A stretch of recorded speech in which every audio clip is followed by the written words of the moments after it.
Welcome to Shri Shri food. આજે આપણે બનાવીશું સુરતની ફેમસ સેવ ખમણી।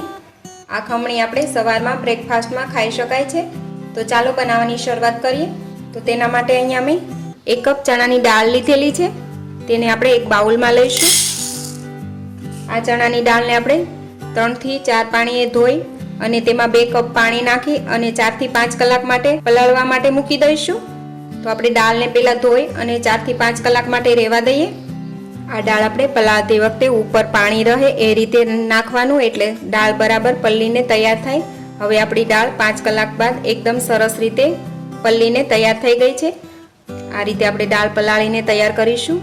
તો દાળ આપણી પલ્લીને તૈયાર છે। ચણાની દાળને આપણે પીસીને તૈયાર કરવાની છે, તો તેના માટે આપણે મિક્સર જાર લઈશું।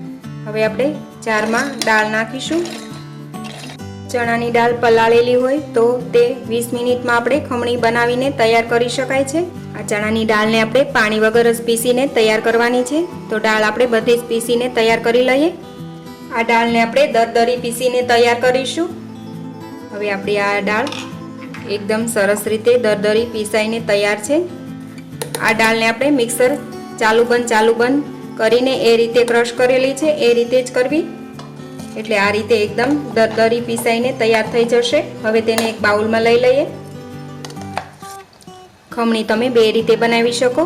અત્યારે આપણે જે આ પેસ્ટ બનાવેલી છે તેને આપણે કડાઈમાં તેલ મૂકીને વઘાર કરીને એ રીતે પણ બનાવી શકાય, પણ અત્યારે આપણે આને સ્ટીમ કરીશું।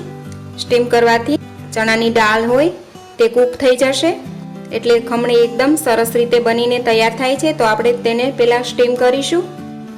હવે પીસાયેલી દાળની અંદર આપણે સ્વાદ પ્રમાણે મીઠું નાખીશું, મિક્સ કરી લઈએ।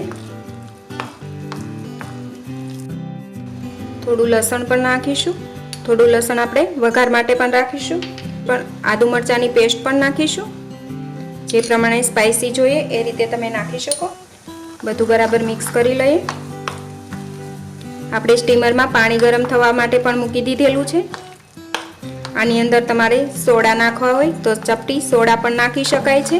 અત્યારે હું સોડા નથી નાખી રહી।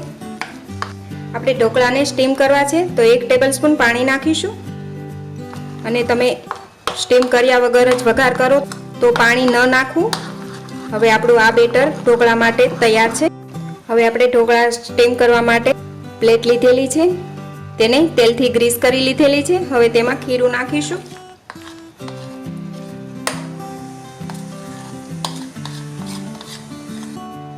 આખી ડીશ પર ખીરું સ્પ્રેડ કરી દઈએ। આ પ્લેટ તૈયાર થઈ ગઈ છે, તેને હવે આપણે સ્ટીમ થવા માટે મૂકી દઈએ। હવે આપણું પાણી ગરમ થઈ ગયું છે, તેમાં આપણે પ્લેટ મૂકી દઈશું। તેને ઢાંકીને 20 મિનિટ માટે ચડવા દઈએ। હવે 20 મિનિટ બાદ આપણે ગેસ બંધ કરી દઈશું અને આ જ રીતે સ્ટીમરમાં 10 મિનિટ માટે પ્લેટ રહેવા દઈએ। ત્યારબાદ બહાર નીકાળી ઠંડી કરી લઈશું। હવે આપણી પ્લેટ ઠંડી થઈને તૈયાર છે, તેને આપણે બહાર નીકાળી લઈએ।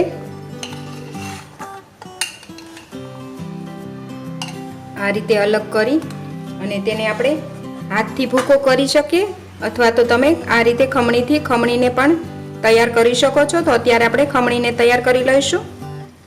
આ રીતે ખમણવાથી એકદમ સરસ રીતે ખમણાઈને તૈયાર થઈ જાય છે। હવે આપણી ખમણી ખમણાઈને તૈયાર છે। આ રીતે એકદમ સરસ રીતે ખમણી ખમણાઈને તૈયાર થઈ ગઈ છે। હવે તેનો વઘાર કરીશું।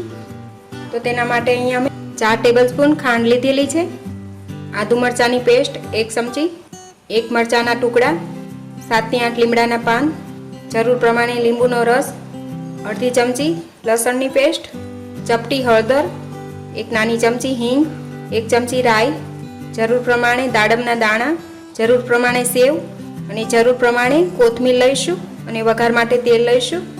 તો હવે આપણે વઘાર કરીશું। વઘાર માટે એક કઢાઈ લઈએ, તેમાં આપણે તેલ નાખીશું 3 ટેબલસ્પૂન। તેલ ગરમ થાય એટલે રાઈ નાખીએ। આ રીતે રાઈ ફૂટવા લાગે એટલે તેમાં લસણ નાખીશું, આદુ મરચાંની પેસ્ટ નાખીશું, મરચાંના ટુકડા નાખીશું, લીમડાના પાન પણ નાખીશું, ચપટી હળદર નાખીશું, હિંગ પણ નાખીશું। મિક્સ કરી લઈએ। હવે તેમાં પાણી નાખીએ।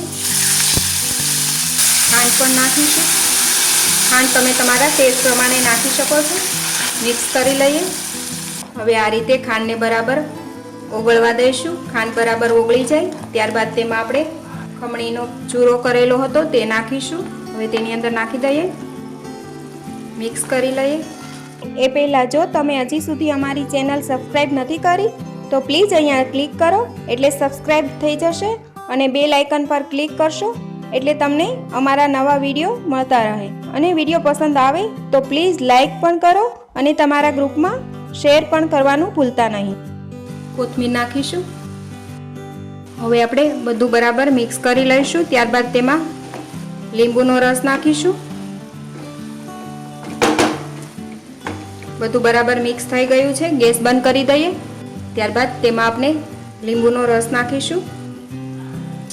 લીંબુનો રસ નાખ્યા બાદ ફરી એકવાર મિક્સ કરી નીચે ઉતારી લઈએ. હવે આપણી ખમણી તૈયાર છે. કઢાઈ આપણે નીચે ઉતારી લઈશું. હવે ખમણીને આપણે એક પ્લેટમાં લઈશું. હવે આપણે ખમણીને ગાર્નિશ કરીશું. તો તેના માટે દાડમના દાણા, ઝીણી સેવ અને કોથમીર લીધેલા છે. ખમણી ઉપર પહેલા આપણે સેવ નાખીશું. સેવ તમને જે રીતે પસંદ હોય એ રીતે તમે નાખી શકો છો. દાડમના દાણા પણ નાખીશું.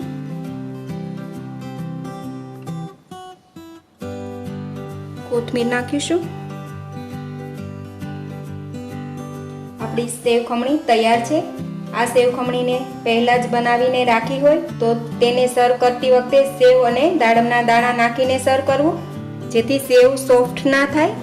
તો હવે આપણી સેવ ખમણી એકદમ તૈયાર છે. તો તમને આ રેસીપી જરૂરથી પસંદ આવી હશે. તો તમે પણ આ રીતથી સેવ ખમણી જરૂરથી ઘરે બનાવજો અને તમારા એક્સપિરિયન્સ શેર કરજો. તો ફરી મળીશું એક નવી રેસીપી સાથે.